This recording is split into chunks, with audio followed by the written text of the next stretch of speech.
Assalamualaikum warahmatullahi wabarakatuh dan selamat datang di kelas mikroprosesor. Adapun hari ini adalah pertemuan kedua kita, jadi ini adalah pekan kedua kita untuk kita mempelajari khususnya mata kuliah mikroprosesor. Adapun pada pertemuan hari ini materi yang akan kita bahas yaitu mengenai pengenalan dasar mikroprosesor, yang mana akan dibahas oleh saya sendiri, Andi Widya Mufila Ghaffar.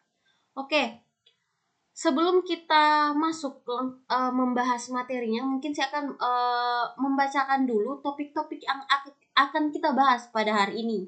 Yaitu di sini ada 7 topik. Yang pertama tentang pengertian mikroprosesor, yang kedua karakteristik mikroprosesor, yang ketiga sejarah perkembangan dari mikroprosesor, keempat fungsi mikroprosesor, kelima sistem mikroprosesor, yang keenam komponen dari mikroprosesor, dan yang ketujuh adalah sistem bus.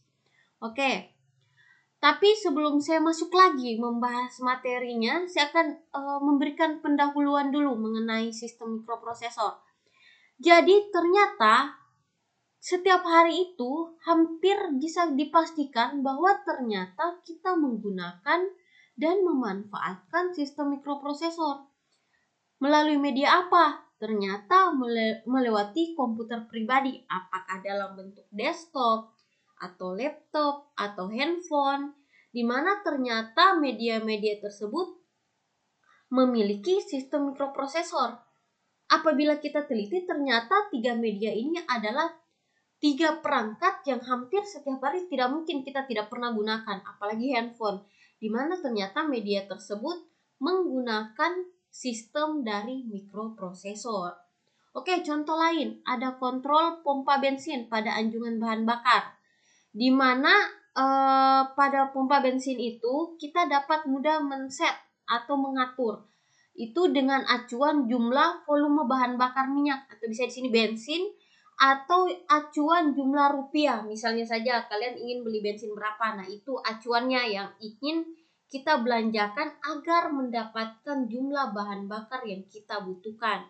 Jadi kita setting apakah dari jumlah volumenya atau jumlah berapa banyak bahan bakar yang kita butuhkan, atau jumlah rupiah atau jumlah misalnya 10.000, artinya kita membutuhkan jumlah bahan bakar sebanyak, acuan itu adalah 10.000. Nah, itu juga menggunakan sistem mikroprosesor.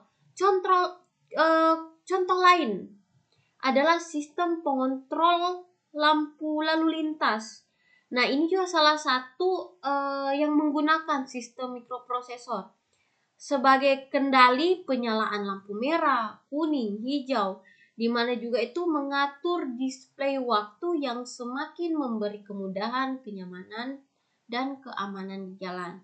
Jadi ini adalah contoh-contoh perangkat yang sebenarnya kita temui dalam kehidupan sehari-hari yang ternyata menggunakan sistem mikroprosesor.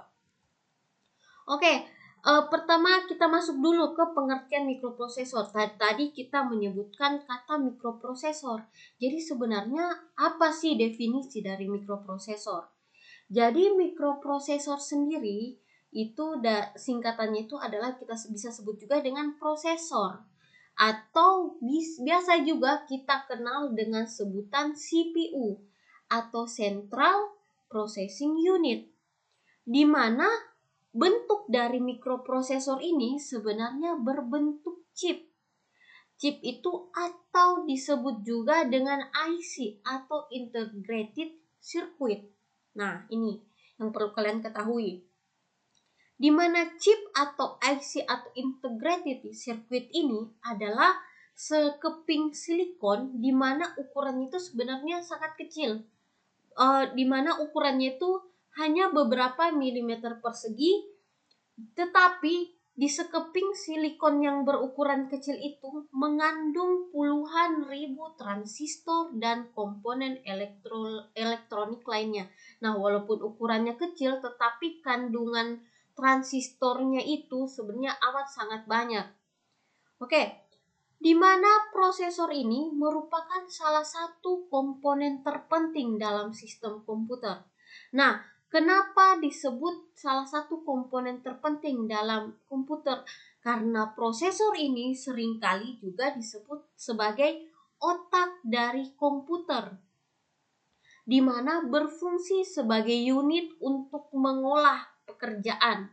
Misalnya, fungsinya itu biasanya dalam operasi hitung-hitungan, operasi nalar ini kayak operasi logika, dan operasi pengendali secara elektronis atau digital. Karena fungsi-fungsinya inilah, makanya biasanya prosesor itu bahkan disebut sebagai otak komputer. Di mana mikroprosesor sendiri itu dikemas dengan plastik atau ada juga yang dengan keramik, di mana kemasannya ini dilengkapi dengan pin-pin. Jadi nanti kalian akan melihat mikroprosesor itu sebenarnya ada pin-pinnya, di mana pin-pin tersebut sebagai terminal input dan output dari chip atau masukan dan keluaran dari chip, yang mungkin nanti akan kita bahas lebih lanjut detailnya di materi-materi selanjutnya. Di mana perintah atau instruksi yang diberikan di mana perintah atau instruksi yang diberikan oleh mikroprosesor itu biasanya bentuknya itu berupa besaran-besaran biner atau bilangan-bilangan biner, atau bisa kita sebut juga dalam bahasa mesin atau mesin language, di mana bahasa biner dan mesin inilah yang terdapat pada suatu mikroprosesor dapat dimengerti oleh mikroprosesor sendiri. Jadi mungkin nanti kita ada materi sedikit tentang bahasa-bahasa biner, artinya bahasa-bahasa yang dapat dimengerti oleh mikroprosesor sendiri. Dimana contoh-contoh dari merek prosesor itu yang biasanya banyak kita kenal itu di pasaran, misalnya ada AMD, ada Apple, ada Cyrix, ada IBM, IDT, dan mungkin yang paling terkenal itu adalah Intel. Oke, ini adalah pengertian atau pengenalan tentang mikroprosesor. Oke, saya lanjut lagi, yaitu karakteristik mikroprosesor. Ternyata mikroprosesor ini sendiri memiliki karakteristik atau ciri-ciri dari mikroprosesor sendiri. Ya, di sini ada 6 karakteristik. Oke, kita akan bahas satu persatu. Yang pertama, ukuran bus data internal atau internal database size, di mana ukuran bus data ini di mana jumlah saluran yang terdapat di dalam mikroprosesor yang menyatakan jumlah bit yang dapat ditransfer antar komponen di dalam mikroprosesor. Ingat, jadi ukuran bus data ini seperti jumlah saluran, di mana saluran ini yang menyatakan jumlah bit yang berfungsi untuk mentransfer antar komponen di dalam mikroprosesor. Kemudian tadi kan ada ukuran bus data internal, nah sekarang ini ada juga yang eksternal, di mana eksternal ini adalah sama seperti tadi sebenarnya, yaitu jumlah saluran, di mana jumlah saluran ini juga menyatakan jumlah bit. Bedanya adalah kalau internal itu adalah transfer antar komponen di dalam mikroprosesor, sedangkan kalau eksternal sendiri adalah transfer antar komponen-komponen di luar mikroprosesor. Nah, antara mikroprosesor dan komponen-komponen di luar mikroprosesor. Oke, lanjut lagi, ada ukuran alamat memori atau memory address size, di mana ukuran alamat memori ini adalah jumlah alamat memori yang dapat dialamati oleh mikroprosesor secara langsung. Jadi ini berhubungan dengan pengalamatan memori, pengalamatan tempat penyimpanan. Nah, ini jadi ukuran alamatan memori. Kemudian kecepatan clock. Di sini ada clock speed.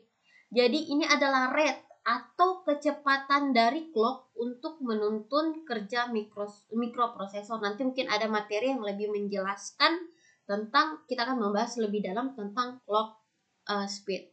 Oke. Intinya clock speed ini adalah kecepatan dalam menuntun pekerjaan dari mikroprosesor. Kemudian terdapat juga fitur-fitur spesial atau special features, di mana fitur-fitur spesial atau khususnya itu yang biasanya mendukung aplikasi-aplikasi tertentu, misalnya seperti fasilitas pemrosesan floating point, multimedia, dan sebagainya. Ini adalah biasanya fitur-fitur tambahan yang ada di mikroprosesor. Dan juga yang terpenting adalah di mana karakteristik dari mikroprosesor adalah sebagai pemproses data utama dari komputer. Jadi ini adalah 6 karakteristik dari mikroprosesor. Oke, kita lanjut lagi ke sejarah perkembangan dari mikroprosesor. Jadi di sini kalian bisa lihat, jadi alurnya itu dari sini. Nah, seperti ini. Kalian bisa lihat perkembangan dari setiap tahunnya. Ini adalah perkembangan dari mikroprosesor.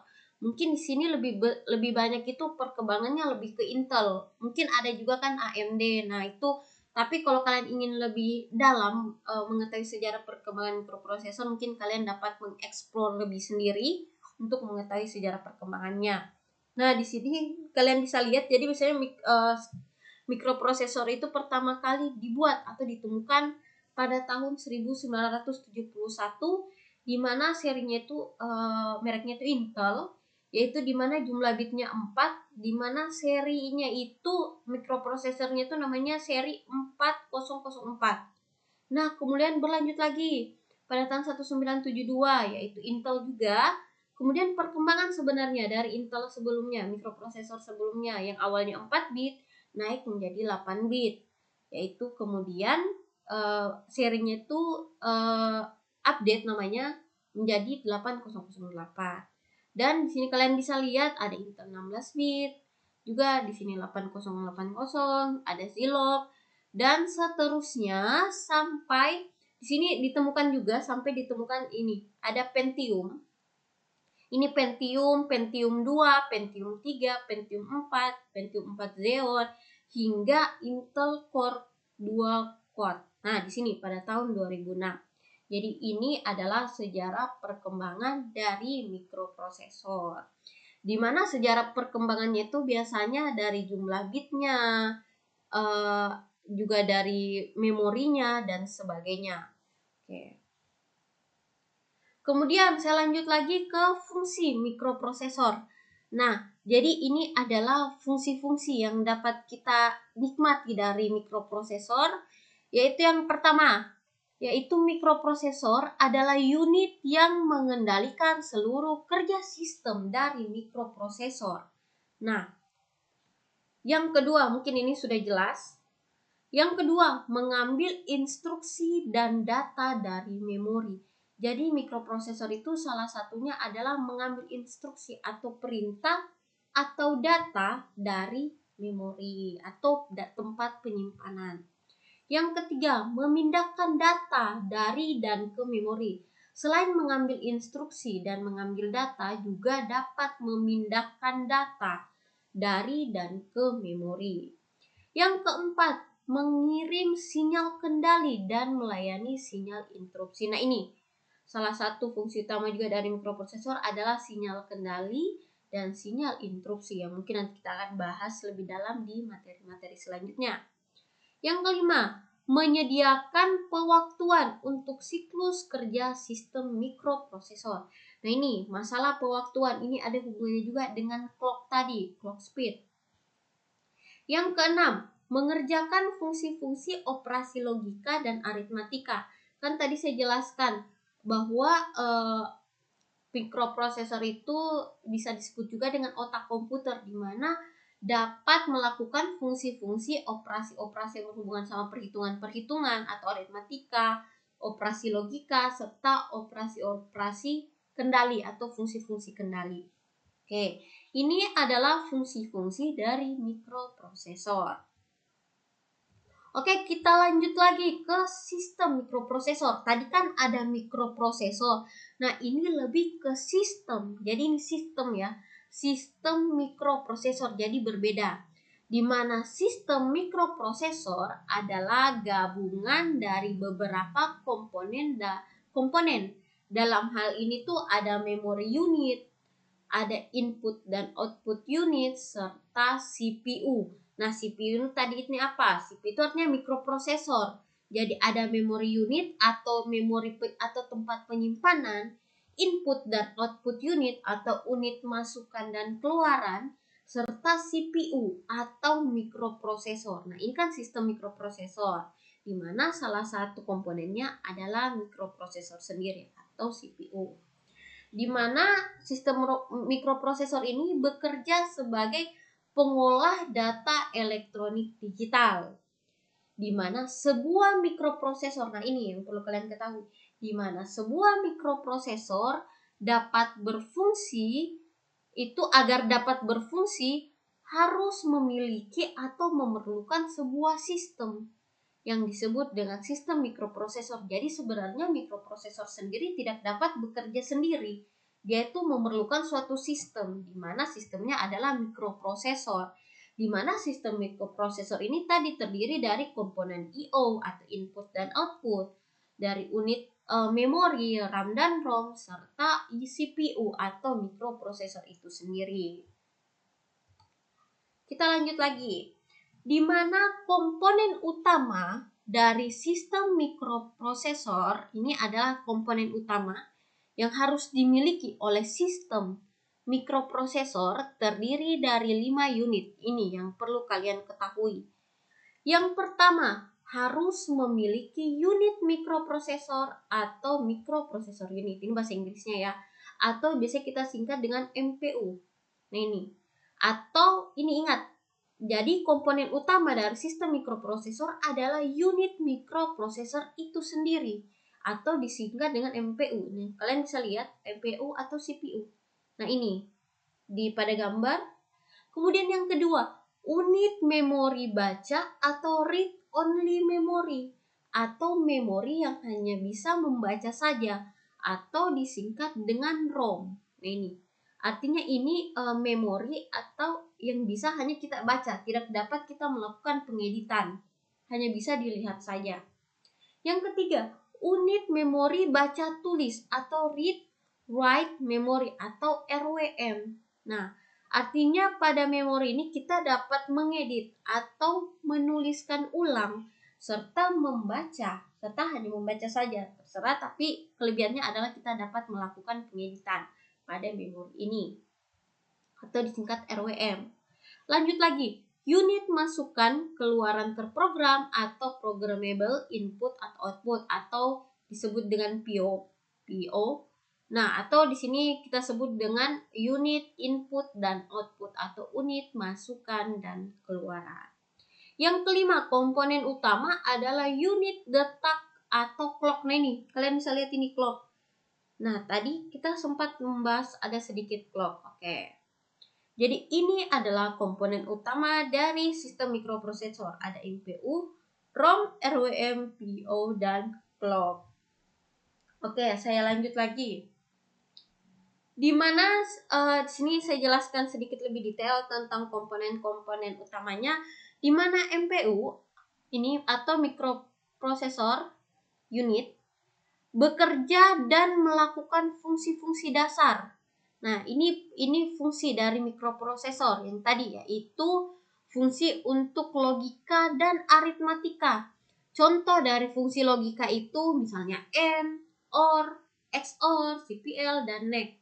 Nah, ini mungkin kalian pernah dapat di pelajaran sistem digital.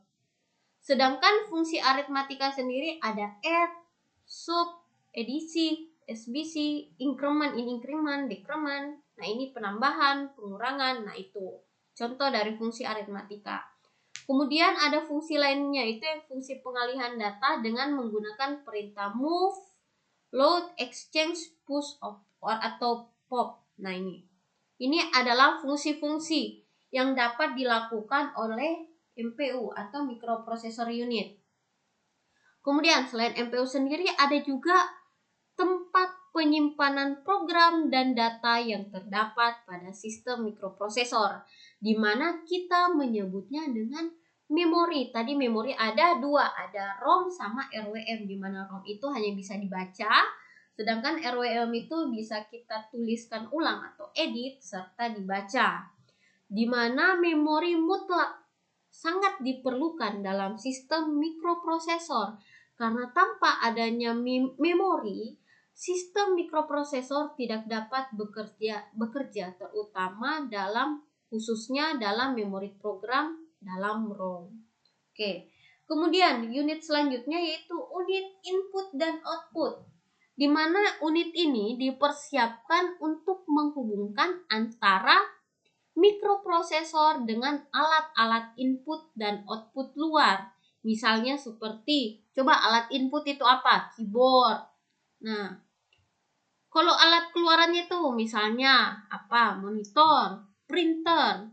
Nah, seperti itu. Nah, itu adalah fungsi unit input dan output. Lanjut lagi ada clock. Nah, tadi ini clock merupakan bagian dari sistem mikroprosesor yang mengatur denyut kerja dari MPU. Atau ini kayak seperti nadi kali ya, yang mengatur denyut kerja MPU. Sehingga frekuensi clock berkaitan dengan kecepatan kerja komputer. Kayak tadi ada namanya clock speed, yaitu kecepatan kerja pada mikroprosesor. Jadi clock ini berkaitan dengan kecepatan kerja atau yang mengatur kecepatan kerja dari komputer atau dari sistem mikroprosesor. Oke. Saya lanjut lagi ke tadi kita sudah bahas tentang sistem mikroprosesor. Saya lanjut lagi ke komponen-komponen yang terdapat dalam mikroprosesor. Nah, ini komponen MPU yang terdapat dalam MPU atau microprocessor unit, di mana ada 3 ternyata komponennya. Yang pertama RU atau register unit, di mana berfungsi sebagai tempat penyimpanan sementara data, alamat, kode instruksi, dan bit status sebagai operasi mikroprosesor. Nah, ini jadi fungsi utama dari RU itu atau register unit itu sebagai tempat penyimpanan sementara. Nah, ini. Kemudian yang kedua ada ALU atau algoritma and logic unit. Berfungsi untuk mengerjakan perintah-perintah logika dan operasi aritmatika. Kan tadi dijelaskan bahwa fungsi dari mikroprosesor itu adalah sebagai fungsi logika, fungsi aritmatika. Nah, komponen apa sih yang mengerjakan fungsi-fungsi tersebut? Yaitu ALU, yaitu algoritma dan logic unit. Kemudian ada timing dan CU atau control unit, di mana berfungsi mengambil dan mendekodekan instruksi dari memori program dan membangkitkan sinyal kendali yang diperlukan oleh bagian lain dari mikroprosesor untuk melaksanakan instruksi tersebut. Jadi timing dan CU ini lebih untuk dalam pengambilan dan mendekodekan instruksi atau menerima perintah atau instruksi dari memori program, dan juga berhubungan dengan sinyal kendali, di mana berfungsi untuk agar mikroprosesor tersebut dapat melaksanakan instruksi-instruksi yang diberikan. Oke, kita lanjut lagi. Nah, kalau saya ini apabila kalian saya kembali dulu sedikit. Nah, ini kan sistem mikroprosesor. Kalau kalian perhatikan, selain komponen utama ini juga terdapat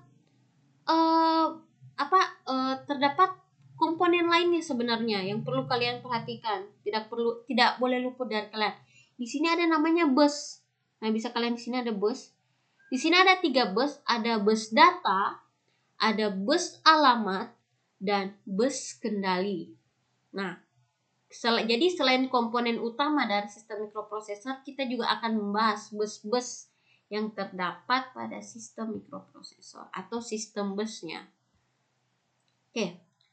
Pada mikroprosesor itu melakukan komunikasi dengan unit memori, unit I/O atau input dan output menggunakan saluran yang disebut dengan bus. Kan tadi pada sistem mikroprosesor itu ada 3 komponen. Ada komponen unit memori, ada komponen masukan dan keluaran, dan juga ada mikroprosesor itu sendiri, di mana ketiga komponen ini berkomunikasi menggunakan saluran, di mana saluran tersebutlah yang disebut dengan bus. Di mana setiap sistem mikroprosesor ini setiap sistem ini ya. Jadi setiap sistem mikroprosesor dilengkapi dengan 3 bus berikut ini. Ada bus data, bus alamat, dan bus kendali. Di mana bus data ini sifatnya 2 arah. Ya, mengertilah ya, 2 arah artinya ada masuk, bisa keluar. Di mana jumlah salurannya itu 8 bit. Kemudian ada bus alamat, ternyata sifatnya ini hanya 1 arah, yaitu keluar, yaitu 16 bit. Sedangkan bus kendali, ini bukan 1 atau 2 arah, itu bisa masuk dan keluar, di mana itu 10 dan 12 bit. Kemudian alih data di antara, maksudnya pengalihan data antara mikroprosesor dengan komponen luar berlangsung pada bus data. Jadi bus data ini adalah saluran antara mikroprosesor dan bus data, di mana memiliki saluran itu 8 bit dengan 2 arah. Yang kedua, yaitu bus alamat, di mana bus alamat ini untuk menetapkan kemana data itu akan dikirim dan kemana atau dari mana data itu diambil. Jadi bus alamat ini untuk menetapkan data dari mana data dikirim dan kemana data tersebut akan dikirimkan atau diambil gitu. Jadi bus alamat ini fungsi utamanya menetapkan dan memilih satu lokasi memori yang akan diakses. Itu untuk bus alamat. Kemudian bus kendali, fungsinya yaitu sebagai bit pengendali, di mana bit pengendali ini akan mengatur mengenai tentang tempat penyimpanan atau memori, serta ini I/O, input dan output, unit input dan outputnya. Yang ketiga itu penjadwalan dari MPU atau mikroprosesor, serta interupsi DMA, serta pembentuk clock dan reset. Jadi ini bus kendali lebih ke fungsi-fungsi pengendali. Jadi mungkin ini slide terakhir. Jadi ini saja pertemuan kita untuk hari ini mengenai pengenalan dari sistem mikroprosesor. Apabila ada pertanyaan, silakan ajukan di grup yang telah saya sediakan. Mungkin ini saja materi kita untuk hari ini. Terima kasih banyak. Wassalamualaikum warahmatullahi wabarakatuh.